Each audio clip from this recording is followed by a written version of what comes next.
Maldigo esa noche en que vi eso. Maldigo ese episodio. Maldigo mi maldita curiosidad. En verdad, maldigo todo, como esta maldición me lo hace. Realmente no sé si lo que yo estoy viviendo en este momento es algo real o producto de mi imaginación dañada después de ese fatídico momento. Me sigue a todos lados, y a pesar de que yo lo puedo ver, los demás no, como si fuera un objeto cualquiera, y por eso prefiero aguantar las ganas de no tener un ataque de pánico, pero cada día que pasa se vuelve más y más difícil. Bueno, solamente escribiré en esta carta todo lo que me ha ocurrido, para que quede bastante claro el motivo. En aquella noche empezó todo, más concretamente un lunes, 2 meses antes. Veía mi televisión por aburrimiento, ya que no tenía nada que hacer, debido a que tenía año sabático, y entraría a la universidad el próximo. Veía mi serie favorita llamada El Chavo del Ocho, serie que, desde que era muy chico, mis padres me la ponían en la televisión para divertirme. Mis padres estaban durmiendo en ese momento, lo que sí no sé es qué hora era en ese momento, pero el caso es que era de noche, y yo era el único que estaba despierto, viendo El Chavo del Ocho en la televisión de mi cuarto, divirtiéndome un poco antes de dormir. Había terminado un capítulo llamado Don Ramón Ropavejero, y apareció un anuncio de un capítulo nuevo de esa serie. Las letras de los créditos tenían el mismo estilo de la intro común del Chavo, y la voz del presentador se hizo presente, diciendo lo siguiente. Lo siguiente que vas a ver a continuación es un episodio nunca transmitido por el programa número 1 de la televisión humorística, El Chavo. Este episodio fue creado e interpretado por el supercomediante Chespirito. A continuación, presentamos el episodio titulado, La Maldición del Ocho.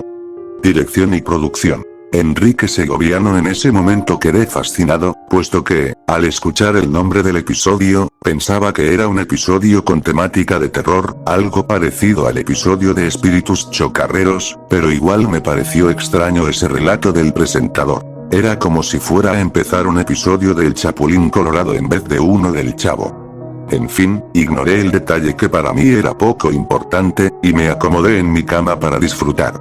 Comenzó una cuenta regresiva desde 5, como una película vieja, y empezó el capítulo. El capítulo comenzó con la vecindad a oscuras, claramente indicando que era de noche. Las luces de todos los apartamentos estaban apagadas, y el escenario era apenas iluminado por una representación de la luz tenue de la luna. No pasaba absolutamente nada, solamente había un silencio estático, hasta que la cámara enfocó al barril del Chavo. Cuando lo enfocaron, el barril comenzó a moverse de forma temblorosa, como si alguien o algo lo estuviera sacudiendo, como si fuera un terremoto, y cada vez se sacudía más y más, hasta que llegó un momento en donde perdió el equilibrio, cayendo hacia un lado. A partir de ese momento, era solamente silencio estático, hasta que se escucha un ruido. Era como si alguien arrastrara los pies en un piso de madera. En ese momento, algo salió del barril, pero gracias a la tenue luz de la luna se podría notar quién era, y obviamente era el Chavo. Pero cuando se puso de pie, se quedó así durante un buen rato, y no se podía ver su rostro, puesto que la sombra de su gorro lo cubría. Aunque no se podía ver su rostro, sabía que el Chavo estaba mirando al espectador, hasta que la cámara comenzó a acercarse hacia su rostro, y mientras más se acercaba, empezaba a verle sus facciones, y me aterré un poco, puesto que no tenía ojos, o no se podían ver. Se quedó así, mirando a la cámara sin hacer ninguna expresión, como si fuera una especie de manití. Estaba inquieto por aquella extraña escena, me incomodaba muchísimo, hasta que la imagen se corta y pasa a una pantalla en negro. Luego de estar así por unos pocos segundos, volvió la escena, y esta vez era de nuevo en medio de la oscura vecindad, con el barril del Chavo tirado al lado como estaba antes, pero esta vez el Chavo no estaba en el sitio donde estaba parado, y en vez de escucharse aquel silencio estático, se escuchaba de fondo cantos de grillos. Estaba intrigado, esperando que algo pasara, pero siguió así por un minuto más o menos. Ya me estaba aburriendo, hasta que en toda la pantalla apareció un repentino escreamer de la cara del chavo en blanco y negro, y su rostro definitivamente no tenía ojos, y tenía una sonrisa deforme y espantosa, y se le veían los dientes, los cuales eran puntiagudos, y la imagen era acompañada por un sonido muy extraño e insoportable, como una especie de ruido de interferencia bastante alto y saturado. Salté del susto al ver eso, y agarré el control para bajarle el volumen, pero no funcionaba, así que intenté con apagar la televisión, pero tampoco. Así que me levanté para ir a apagarla directamente, pero tampoco funcionó. Ya me estaba empezando a desesperar, y más con ese sonido de fondo, e iba a desenchufar la televisión, hasta que el sonido cesó, y aquella horrible imagen se quitó, volviendo al mismo escenario de antes. Sentí alivio, pero también tuve temor, puesto que aquel sonido se escuchó muy fuerte, y no quería que mis padres se despertaran, porque ahí sí que tendría problemas, pero después, impresionante y extrañamente, eso nunca pasó.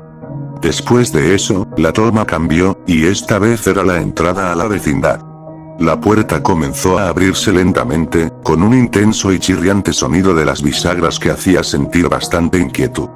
Cuando se abrió entera, solamente se veía una intensa oscuridad, y la cámara se acercaba lentamente hacia la entrada hasta que se sumergió en lo sombrío. No se escuchaba nada, solamente había un silencio estático. Luego de eso, ese sonido suave de estática desapareció, y después de un par de segundos, hubo una transmisión en forma de círculo, la cual no tenía el sonido característico, y mostraron de nuevo la vecindad, pero esta vez era de día. Aparece en escena Kiko, el cual mira para todos lados, yendo a todos los rincones de la vecindad, como si buscara algo o a alguien. Luego de revisar por cada sitio de la vecindad, Kiko, preocupado, va hacia la puerta número 72 a tocarla. Sale Don Ramón, y pregunta un poco molesto qué es lo que quiere, y Kiko le pregunta si ha visto al chavo, puesto que lo ha buscado por todos lados, por el patio trasero hasta en su propio barril, y no lo ha encontrado, y Don Ramón cambia su expresión molesta a una de extrañeza, y dijo que era raro que el chavo no estuviera por acá durante largo tiempo. Kiko se queda pensativo, y Don Ramón le aconsejó a Kiko que lo buscara por la calle de afuera, y Kiko le hace caso, y va hacia allá, mientras Don Ramón entra a su casa cerrando la puerta. Justo cuando Don Ramón cierra su puerta, la pantalla se pone repentinamente en negro, volviendo a ese silencio estático. Estaba con mucha intriga por saber lo que pasaba más adelante, hasta que la toma vuelve a la vecindad, pero esta vez era de noche.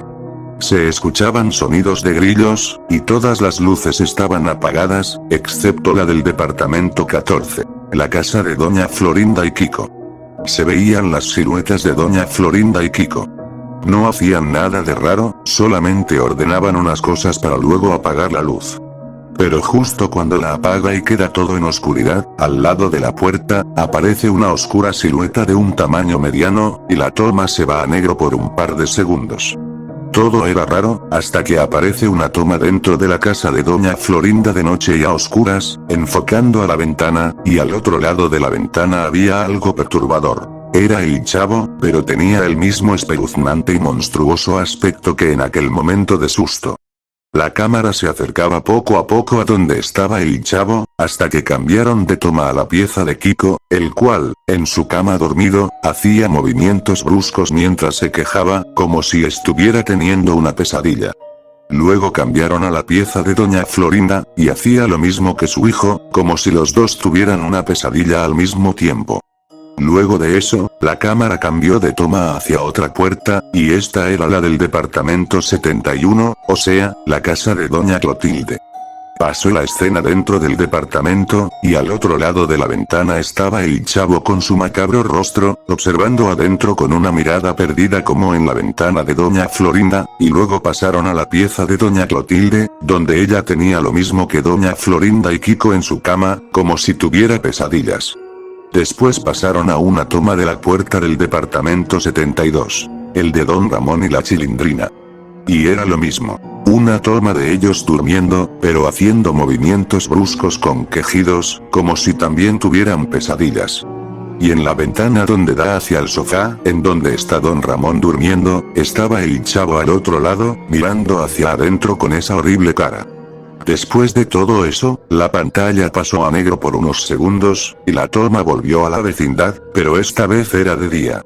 Todas esas anteriores escenas me dejaron con una sensación de confusión, a la vez que de miedo. Después, el episodio comenzó a mostrar muchas cosas terribles. Por ejemplo, Don Ramón teniendo problemas emocionales debido a estar colapsado por su situación económica, mientras que la Chilindrina estaba arrinconada en una parte de su cuarto con moretones en su cuerpo, como si estuviera siendo víctima de maltrato, Doña Florinda llorando porque el profesor Girafales rompió con ella por una fuerte discusión entre ambos, y junto a ella estaba su hijo Kiko llorando también porque, como él es su profesor, lo expulsó de la escuela sin ninguna razón o motivo, o quizás era por ser hijo de Doña Florinda, y por último Doña Clotilde, acostada sobre su cama mirando el techo de su cuarto con una mirada vacía y decaída, como si estuviera pasando por una depresión. Después de esas escenas, las cosas comenzaban a retorcerse y a inclinarse en un lado más explícito, mostrando cómo fue el final para aquellos personajes. En el caso de Doña Florinda y Kiko fue sumamente triste. Doña Florinda, debido a su rompimiento con el profesor Girafales, en una noche donde Kiko estaba dormido, en el comedor, ella se suicida con un cuchillo, autoflagelándose los brazos, y tumbándose en el suelo mirando al techo mientras dejaba que se desangrara hasta lentamente fallecer. Después, en el día, Kiko ve a su madre muerta, y llama a emergencias, los cuales llegan para llevársela al igual que a Kiko, puesto que, obviamente, había quedado sin su madre, y tendría que ir a un orfanato. Y en el caso del profesor Girafales, no se supo más de él. Lo que le pasó a Don Ramón y a la Chilindrina fue peor. Don Ramón estaba realmente inestable debido a su desesperación por conseguir trabajo para pagar la renta, fracasando en el proceso, estando colgando de un hilo debido a su situación económica, y un día, poco después de lo que pasó con Doña Florinda y Kiko, en uno de sus lunáticos ataques de ira, golpeó tanto a la Chilindrina que al final, ella estando en el suelo adolorida, Don Ramón le dio una fuerte patada en la cabeza, la cual la termina por matar. Todo este conflicto fue producto de una tarea de la escuela que no logró hacer bien. Sí, literalmente por eso.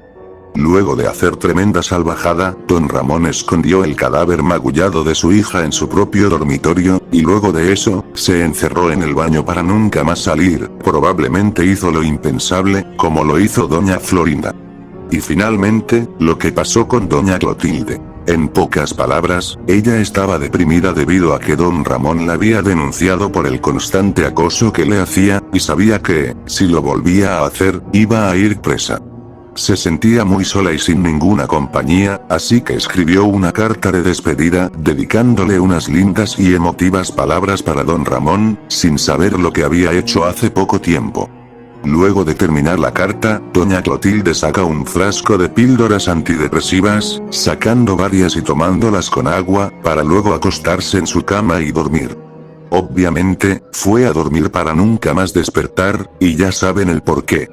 Y todas estas escenas no parecían que fueran actuadas, además de no estar presente las risas grabadas. Estaba pasmado por ver todo lo que pasaba en el episodio, pero la cosa no acababa ahí. Después, pasó a una pantalla en negro con unas letras blancas que decían, muchos años después. Se muestra la vecindad de nuevo en la noche, sin ninguna luz encendida, y esta vez se la ve mucho más desolada, descuidada, y vacía, como si la vecindad estaba abandonada por muchísimo tiempo.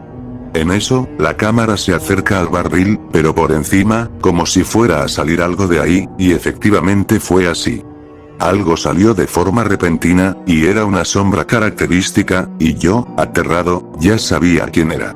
En eso fue cuando salió de nuevo ese Screamer del chavo con la misma siniestra cara que la anterior, y con el mismo insoportable sonido que el de antes.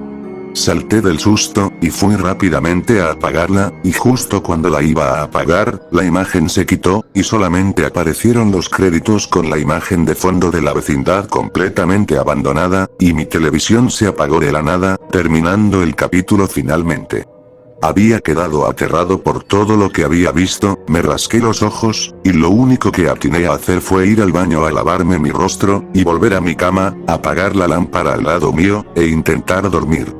A partir de ese día, comencé a tener alucinaciones aterradoras. A cada parte veo a ese espeluznante chavo en cada parte donde voy, hasta en mi propia casa, y mis padres comenzaron a molestarse conmigo por descuidar mis deberes y tareas, y por la noche no duermo, puesto que tengo pesadillas con ese chavo sonriente, soñando que cada vez que aparece, yo tenía un final horrible y trágico, ya sea por un accidente o algo mucho peor. Y no solo eso, también sufría de parálisis de sueño, en donde me quedaba paralizado en mi cama sin poder moverme, y lo único eran los ojos, y veía como ese ser con esa demoníaca sonrisa entraba a mi pieza, se acercaba lentamente mirándome fijamente con esas vacías cuencas, mientras escuchaba ese ruido aturdidor y saturado de interferencia, y acercaba su mano hacia mi frente, y justo cuando me la toca, reacciono, me levanto de golpe, miro a todos lados, y me doy cuenta de que ya no está conmigo. Fue así todos los malditos días, y siento que mi cordura está al borde del derrumbe por culpa de esta, podría llamarla, maldición. Siento que la mejor manera de acabar con esta tortura es hacer lo mismo que hizo doña Florinda y don Ramón en el episodio. No tengo que preocuparme por contarle esto a alguien, porque sé que de todas formas no me van a creer y me tomarán de lunático. Pero por si acaso, lo relato todo en esta carta, y si alguien la encuentra, es opción de la persona la que la haga pública, porque ahora no estaré vivo para poder contarlo. Bueno, solo me queda partir de acá, y parece que el chavo está feliz de que lo haga, puesto que lo estoy viendo ahora mismo en la entrada de mi cuarto, mirándome fijamente con esas cuencas vacías, y esta vez su sonrisa es más expresiva que la de antes. Bueno, no me queda otra opción en mi corta vida.